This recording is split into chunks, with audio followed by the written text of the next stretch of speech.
In 1942, an entire generation of young women vanished from the Korean countryside. They didn't die in battle. They weren't listed among the missing soldiers. They simply disappeared, taken in the dead of night by an empire that believed silence was obedience. For decades, the world would not speak their names.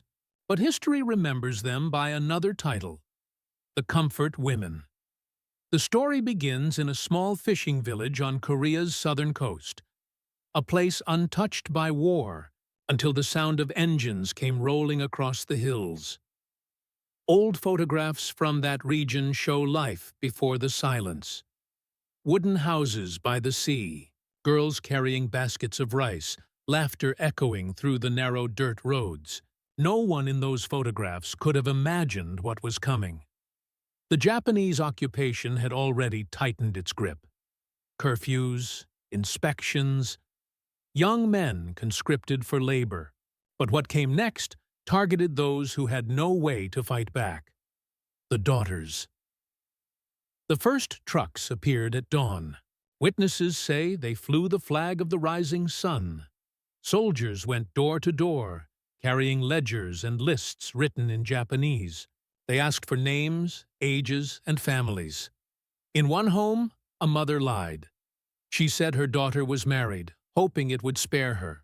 In another, a father hid his child beneath the floorboards, his hand trembling as boots passed overhead.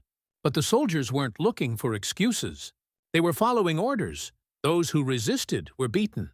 Those who begged were ignored. And by the time the trucks left, the village had grown silent, a silence that would last for generations. Historical records from local archives mention the same pattern across dozens of villages: rural, poor, isolated. The soldiers called it mobilization. The families called it disappearance. There were no official announcements, no newspapers, no funerals, only rumors, whispers that the girls were being sent to work for the army. No one dared to ask what that meant. Among the missing was a 16-year-old girl named Soo Jin, the daughter of a fisherman. Her name appears once in a confiscated village registry, then disappears completely from all later documents. No record of death, no burial site, only absence. Neighbors later claimed they remembered her. Quiet, curious, often seen writing small poems in a notebook. Her mother had given her that notebook on her birthday, telling her to write down the things you never want to forget. It would become the last trace of her life before the war erased her. For years, no one dared speak about what happened. Families were told to forget, to move on, to rebuild. But forgetting is not the same as healing, and silence can last only so long before it starts to scream. In the 1980s, historians began uncovering fragments, broken ledgers, military memos, and testimonies from the few who survived. They painted a picture too horrifying to ignore.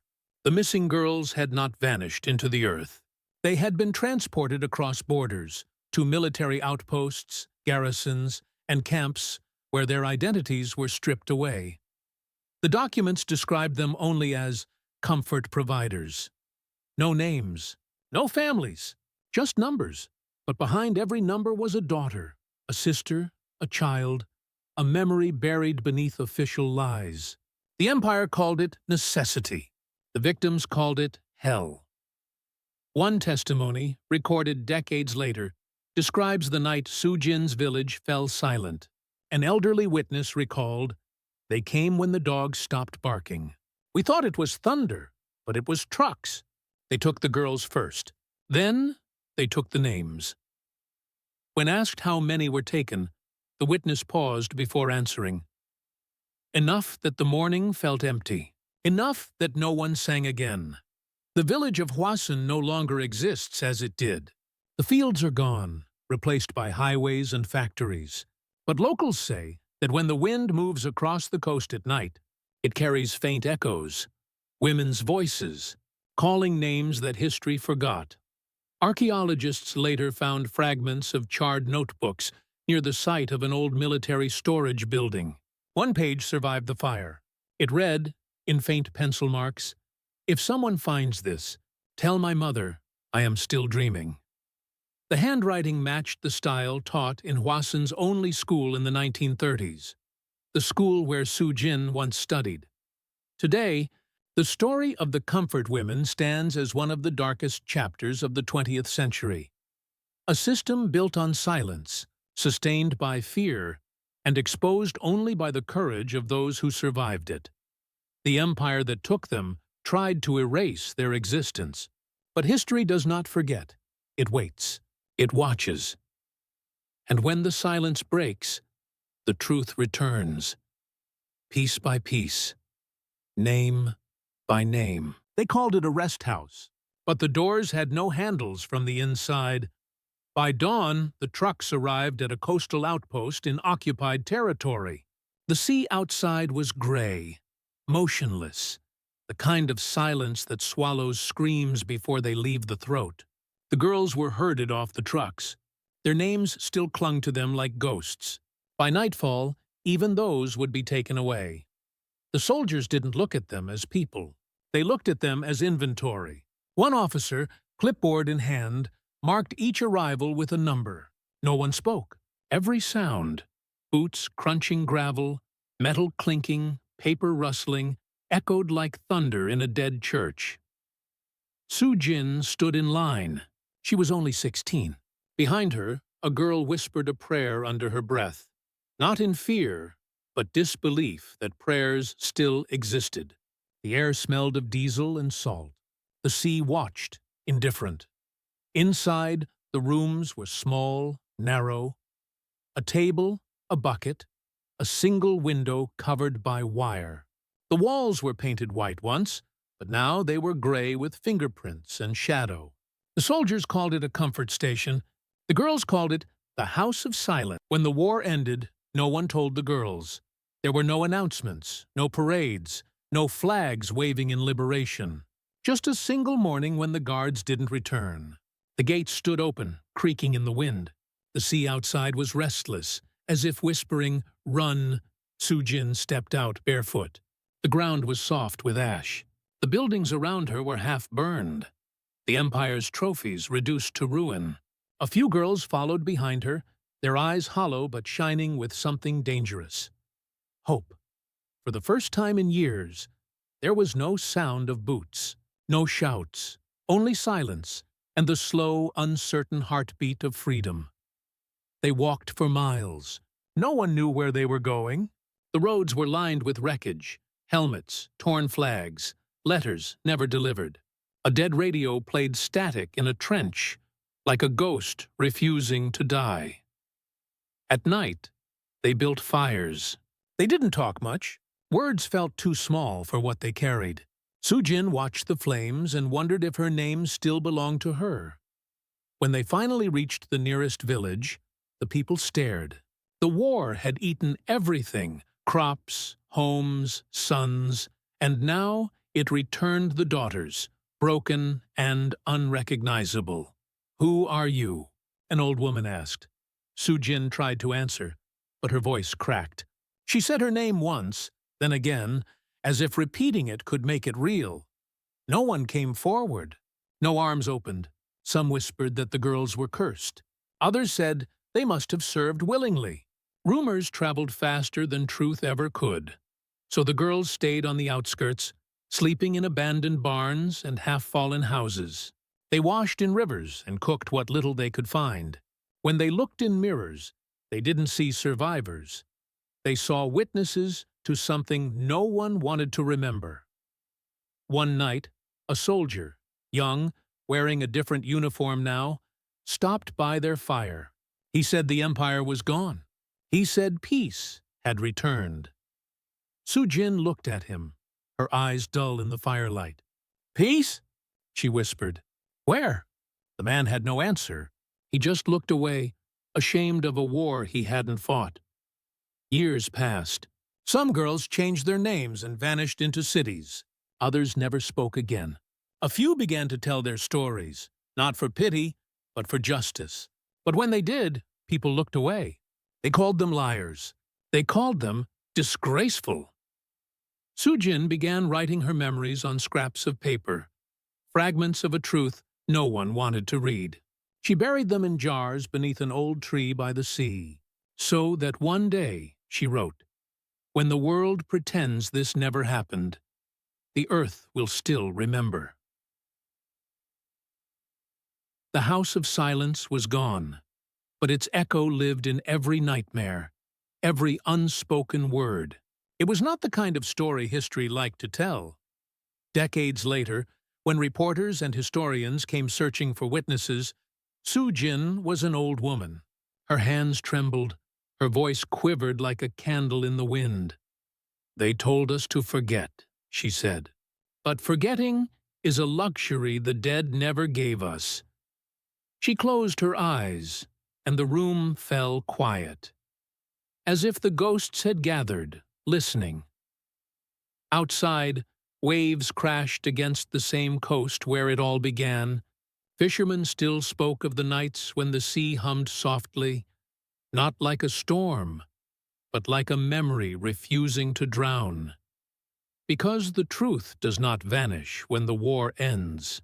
It waits, in silence, for someone brave enough to listen. By the 1960s, the world had rebuilt its cities, but not its conscience. Concrete covered ruins. New flags replaced the old. The war was now a story told in textbooks, edited, polished, and stripped of its screams. And yet, somewhere beneath the surface, something still stirred. In a small apartment on the edge of Seoul, Su Jin lived alone. Her walls were covered with newspaper clippings, names of generals, treaties, photos of men shaking hands. Beneath one article, she had written 3 words in faded ink. "We remember still." Every morning she watched the sun rise through her window and wondered how the same light could shine on both truth and lies. Neighbors called her the quiet widow. They didn't know her story. They didn't ask. The past was a shadow no one wanted to step into. But silence, when stretched too long, begins to crack. One winter morning, Su Jin saw a headline. A historian in Japan had denied that comfort women ever existed. He called it propaganda. He said there was no proof. Her hands trembled. The paper fell to the floor. No proof. She opened the drawer beside her bed. Inside were the same glass jars she once buried by the sea, now filled with crumpled pages, ink faded by time. Each one a memory, each one a name. That night, she didn't sleep. She lit a single candle and began rewriting everything she could remember. Every road, every face, every sound that history had erased. She wasn't alone. Across the country, other women, forgotten survivors scattered across villages and cities, began to speak. Some gathered in temples, others in community halls. Many could barely walk, but their voices carried further than armies ever could. They called themselves halmoni, grandmothers. Not victims. Witnesses, reporters came. Cameras followed. For the first time, the world began to listen. Awkwardly, skeptically. But they listened. In one interview, Su Jin's voice cracked halfway through her sentence. The reporter leaned closer, asking if she wanted to stop. She shook her head. "No," she said. "They wanted us silent. That's why I have to speak." Her words echoed like thunder, not in volume, but in truth. Protests began to rise outside embassies. Old women holding signs with trembling hands, standing in the rain, week after week, year after year. Their umbrellas faded, their feet swollen, but their eyes burned with something unbreakable. The world called them the Wednesday Women. The governments called them a political inconvenience. But history began to call them proof. One day, a young student visited Su Jin. She had read her story online. She asked, "How did you survive?" Su Jin smiled faintly, looking out the window. "I didn't," she said. But the truth did. The girl didn't understand at first. But she recorded every word, every pause, every flicker of that candle in the old woman's eyes. Years later, those recordings would become evidence, played in courtrooms, broadcast on screens, forcing nations to face the ghosts they had buried under concrete and denial. Still, not everyone believed. Some said the women exaggerated. Others said the war was too long ago to matter. Soo Jin would listen to those voices on the radio, her expression unreadable. Then she'd whisper softly, "If pain has an expiration date, tell that to the dead." In her final days, she returned to the sea. The same gray waves, the same silence. Only now, a small stone monument stood there, carved with a single word, "Remember." She placed her hand on the cold surface, eyes closed. The wind carried a faint sound, humming, like the song from the House of Silence long ago. It was not sorrow anymore. It was defiance. By the late 1980s, the world was changing, faster than truth could keep up. Newspapers spoke of progress, of democracy, of peace. But in the corners of those headlines, the past still whispered. The first monument was small, a stone figure of a young girl sitting on a bench, staring straight ahead. No weapons, no anger, just silence. They placed it in front of an embassy, under the open sky. The next morning, officials called it provocation. Diplomats demanded it be removed. But the women refused.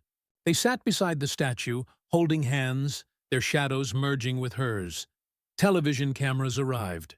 For the first time, millions saw the faces that history had tried to hide. Wrinkled, aged, but alive. The Halmoni looked straight into the lens and spoke. "We are not ghosts," they said. "We were children." The world listened and flinched. Because their stories didn't belong to one country or one army. They belonged to every place where war had turned girls into silence. In Japan, classrooms skipped those chapters. In Korea, some politicians warned not to reopen old wounds. In the West, history books used careful words. Comfort stations, military service women, wartime companions, euphemisms, polished until they erased the crime. But truth has a way of surviving censorship. It leaks through cracks. It waits in archives. It breathes through survivors. By the 1990s, photographs began to surface. Faded, grainy, undeniable. Journalists traced the old military routes. Archaeologists dug up what governments had buried. Each discovery added a new layer of proof, a new voice to the silence.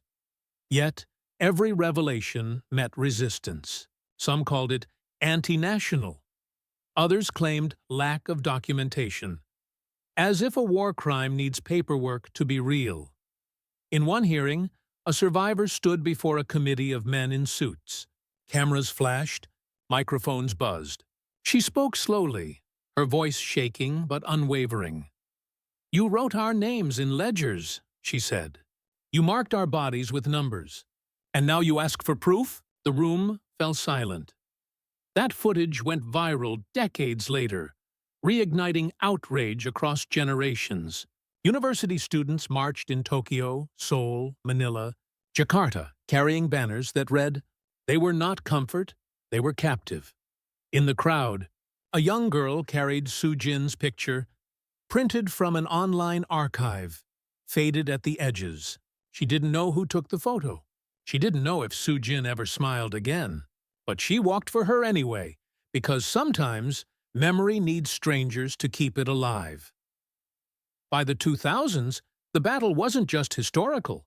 It was political, ideological, cultural. Apologies were issued, then retracted. Payments were offered, then withdrawn. Words like regret and sorrow replaced responsibility. The survivors were now in their 80s, their bodies frail, but their conviction sharp as glass. Every Wednesday, they still gathered, sitting before the same embassy where the statue remained, unmoved, staring straight ahead. Winter, summer, rain, or heat, they came. Some carried oxygen tanks, others came in wheelchairs. But they came because the war was over. The silence was not, and as nations debated numbers and treaties, the truth sat quietly on that bronze bench, the statue of a girl whose gaze accused history itself. Su Jin's writings, found after her death, were published by activists. The book became a testimony used in courts and classrooms.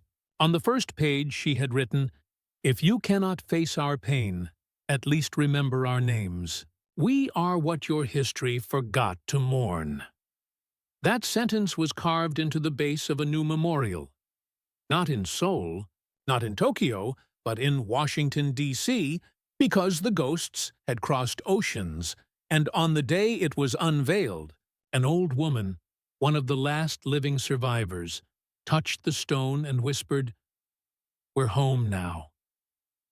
The cameras zoomed in, the crowd applauded, and somewhere beyond the noise, the sea roared again, eternal, indifferent, carrying the echoes of those who never made it back. History had written its records, but memory was still fighting to be heard. The last of the Halmoni were fading. Hospitals replaced their homes. Candles replaced their voices. But every week, without fail, young faces filled the space they left. Behind, students, artists, historians, teenagers, holding placards painted in red and black, colors of both blood and ink. They stood outside the same embassy where Su Jin's generation had once protested. The bronze statue of the girl still sat there, untouched, her empty chair beside her, waiting for anyone brave enough to take the seat. And every Wednesday, someone did. Sometimes it was a child, sometimes a poet, sometimes a survivor's granddaughter, reading from an old diary with trembling hands. The world had changed, but denial hadn't. Textbooks still softened the truth. Governments still issued statements filled with words like misunderstanding and regret. History once again tried to fade into diplomacy. But the children of silence were not diplomats. They were storytellers. In university film clubs, they reenacted the old testimonies through art. In classrooms, they built projects titled The Forgotten Voices. In digital archives, they uploaded scanned letters, photographs, and interviews. Hashtags replaced whispers. Social media threads carried stories across oceans faster than ships ever could. One post read, "My grandmother never spoke about the war. She just hummed when it rained. I found her name today on a list of survivors." It was shared 1,000,000 times. Documentaries followed. Films that didn't need monsters because history already had them. Shorts where the screen went black. At the moment, the truth became unbearable. Art galleries filled with portraits. Faceless women painted in gray, each with a small tag beneath. Unknown. Unforgotten. And still, outside the embassy, the protests continued. The chair beside the statue was never empty. One winter morning, a young woman named Hannah, a university student studying history, sat on that chair. She held a letter. It was yellowed, edges torn, words faded by time. It was Su Jin's. She began to read aloud. "We were told to forget. But silence is not peace. Silence is surrender." The crowd fell still. Cameras recorded. And across the world, people watched live, the same story retold by a new voice. That night, Hannah uploaded the clip online. Within hours, it spread through forums, classrooms, and news broadcasts. Some called it propaganda. Others called it courage, but millions called it truth. In the months that followed, more statues appeared. In Berlin, Manila, Sydney, New York, everyone the same. A young girl in bronze, seated beside an empty chair. Each city claimed it was a symbol of remembrance. Each government debated whether it was appropriate. History was once again under negotiation. But in Seoul, under the pale glow of streetlights, Hannah visited the old sea. The waves still sounded the same, slow, heavy, eternal. She knelt in the sand and pressed Sujin's letter into a bottle, sealing it tight. Then she threw it into the water. "Carry her," she whispered. "Carry all of them." The bottle drifted out into the dark, a single glimmer swallowed by the endless gray. And somewhere beyond the horizon, the sea began to hum again, the same low, trembling melody that once echoed from the House of Silence. This time, it wasn't sorrow. It was memory. It was resistance. It was the sound of silence learning how to speak. The war thundered closer. You could hear it. The metallic growl of tanks echoing in the distance, the sky bruised with smoke and fire. The guards grew restless. Orders were shouted, papers burned, and the stench of gasoline clung to everything. Something was ending. But for Hannah and the others, it felt like the end of the world itself. Inside the barracks, the women huddled together, listening to the chaos beyond the gates. The once disciplined camp now trembled under its own sins. One guard screamed orders in Japanese. Another shot a prisoner for disobedience. No one knew what was happening. Only that fear had turned inward, devouring the men who once ruled them. Mi-sun clutched Hannah's hand. "They're going to kill us before they leave." Hannah's eyes hardened. "Not if we move first." The night turned black, a storm swallowing the moon. Lightning revealed bodies piled against fences, evidence of panicked executions. Hannah crept through the shadows, every step a gamble. The mud sucked at her bare feet as if begging her to stay. Behind her, Mi-sun followed, trembling but determined. They reached the officers' quarters, a place forbidden to even glance at. Inside, Captain Sato was burning documents, his face pale under the lantern's flame. His hand shook as he poured whiskey, muttering, "No witnesses, no records." He didn't see Hannah slip in, didn't hear her breathing through clenched teeth. When his back turned, she lunged, not with a weapon, but with fury sharpened by years of torment. They struggled, her hands clawing at the symbol of his power, tearing the insignia from his chest. He struck her down, the bottle shattering across her face. But Mi-sun, small, silent Mi-sun, picked up a piece of broken glass. She drove it into his throat. A wet gasp. Blood sprayed the wall like ink on parchment. Sato fell, his eyes wide. Shocked, not by death, but by the thought that two of his slaves had fought back. For a long moment, the room was still except for the crackle of fire. Then Hannah stood, trembling but alive. She looked down at Sato's body, the monster finally silent. "This is for everyone you destroyed." They took his keys, unlocked the storage shed, and freed whoever could still walk. Some were too weak, others already gone, but those who remained followed Hannah, a procession of ghosts marching through the storm. When they reached the camp gate, it was half open, twisted by an earlier blast. Beyond it lay a field, dark, endless, but free. Hannah turned to Mi-sun. "No more whispers," she said. "Tonight, we run." They ran barefoot through mud and blood and lightning. Behind them, the camp burned, flames devouring the wooden walls, erasing the evidence of horror. For years, that place had consumed souls. Now it was consuming itself. As dawn approached, the smoke rose into a blood-red sky. Hannah looked back only once, not in fear, but in mourning. "Let it burn," she whispered. "Let it all burn." The sun broke through the clouds, not mercifully, but truthfully, revealing the faces of the survivors.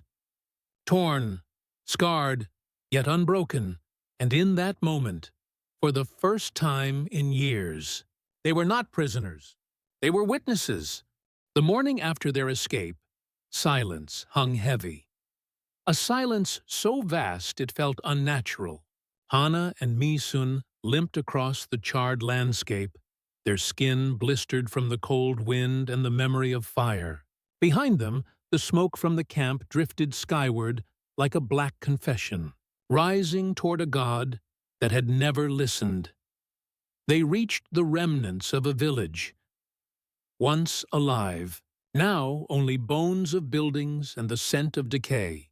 Charred toys lay half-buried in ash, doorways gaped like open mouths, and birds refused to sing. "This was home," whispered Mi-sun, her voice breaking, before the soldiers came. The village well was filled with debris, a woman's shoe, a child's doll, a rusted helmet.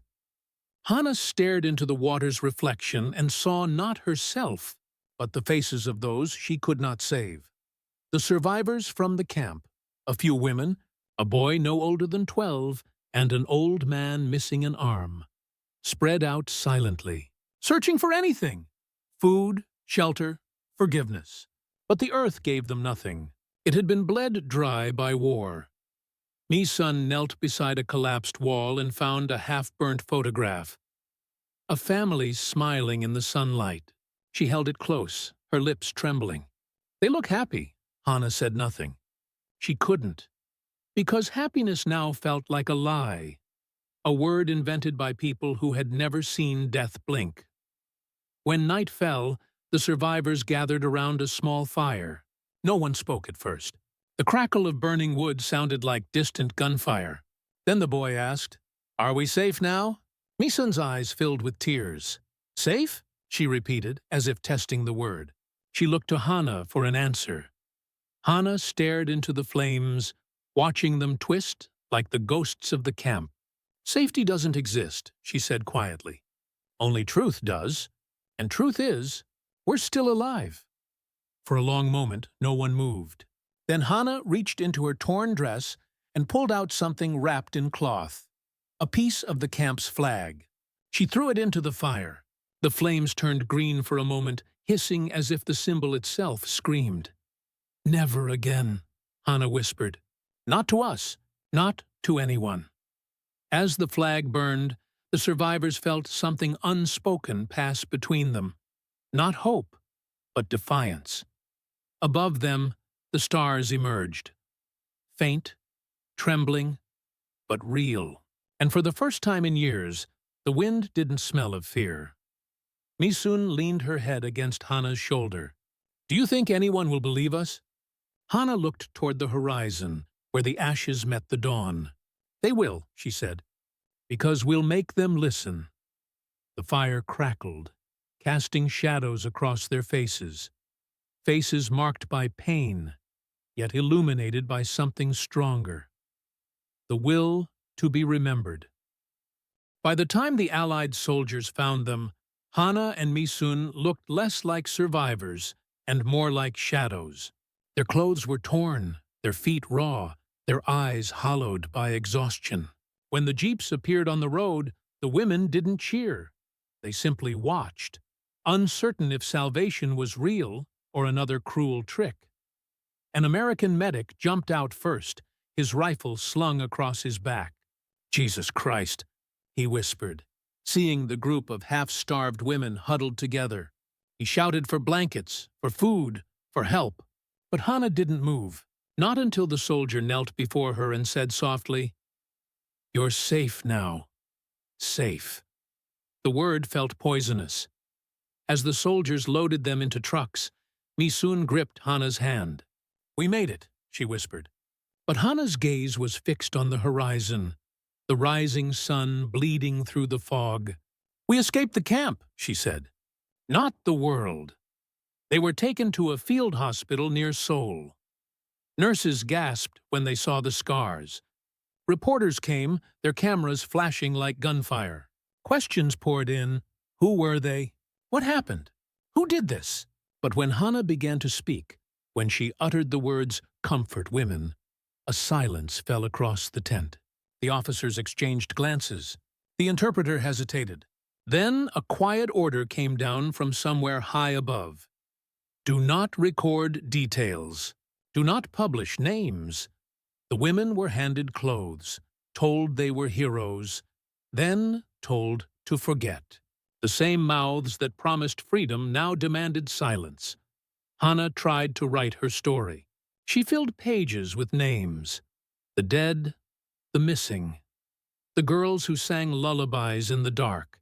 But when she handed her notebook to an officer, it disappeared. Days later, when she asked about it, the officer sighed. "For your own peace," he said. "It's better this way." Mi-sun cried that night, not for what they'd suffered, but for how easily truth was buried. "They want to erase us again," she said. Hannah's reply was quiet, almost prayerful. "Then we'll haunt them." That evening, a storm rolled in.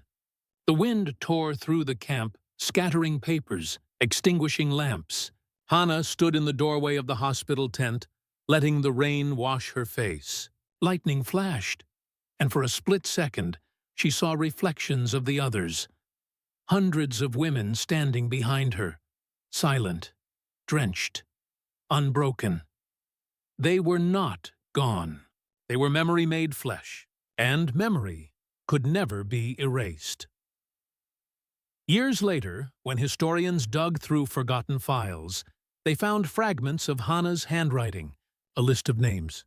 A single line written at the bottom: "If the world forgets us, may the earth remember." The soldiers called it a ghost story, but to those who'd lived through the fire, it was truth carved into time. Decades passed. The war ended. The flags changed. The world moved on, but silence remained. For years, no one spoke their names. No one dared. Hannah lived a quiet life in a small fishing village by the coast. Her hair turned silver, her hands rough from work. To the world, she was just another old woman. But every dawn, she would stand by the sea and whisper into the wind the names of the girls who never made it home. Mi-sun visited often, bringing her flowers or a small radio. The songs they once hummed in captivity had returned to the airwaves, cheerful, empty, as if history had healed itself. But Hannah knew the truth. Some wounds never close. They just learn to hide under the skin of peace. Then one spring, a young journalist came knocking. Her name was Ji-yeon. Barely 20, with eyes full of fire and questions, she had discovered fragments of a diary in the National Archives. The one Hannah thought lost forever. "Are you the woman who wrote this?" Ji-yeon asked, holding the fragile pages. Hannah hesitated. Her voice cracked when she spoke. "Yes," Ji-yeon's hands trembled. "The world needs to know what happened." For a long moment, Hannah said nothing. The waves crashed outside, echoing the same rhythm as distant drums. Then she nodded. "If you tell them, don't make it a story. Make it a warning." Days later, Hannah sat beneath a cherry blossom tree, watching petals fall like snow. Ji-yeon recorded her voice, trembling, quiet, yet fierce. Hannah told her everything: the camp, the pain, the night of fire, the run through the storm. Every detail she had buried now rose like ghosts demanding justice. When the recording was released, it spread faster than anyone expected. Newspapers published her name. Universities invited her to speak. For the first time, the world listened, but not everyone believed. Some called it propaganda. Some said she was lying. Others said that was the past. "Let it go." Hannah faced the cameras and said, "I did not survive so you could forget me." Her words became a spark, igniting protests, memorials, and truth commissions. Across Asia, statues of young girls appeared in city squares, bronze faces staring into eternity, unblinking, unafraid. Beneath them, a single inscription read, "We were not comfort. We were courage." The years wore on. Hannah passed quietly in her sleep, the sea murmuring outside her window. But the next morning, villagers swore they heard voices on the wind. Soft, defiant, countless, whispering names into the dawn. In Seoul, Ji-yeon stood before a crowd at the unveiling of a new monument. She placed Hannah's diary at its base and spoke into the microphone. "They tried to erase them.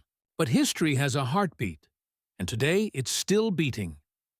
The cameras clicked, the crowd fell silent, and somewhere, beyond time and war, Hana and Misun walked together again, free at last, their shadows fading into the light. Fade to black. Whisper, remember us, and never again.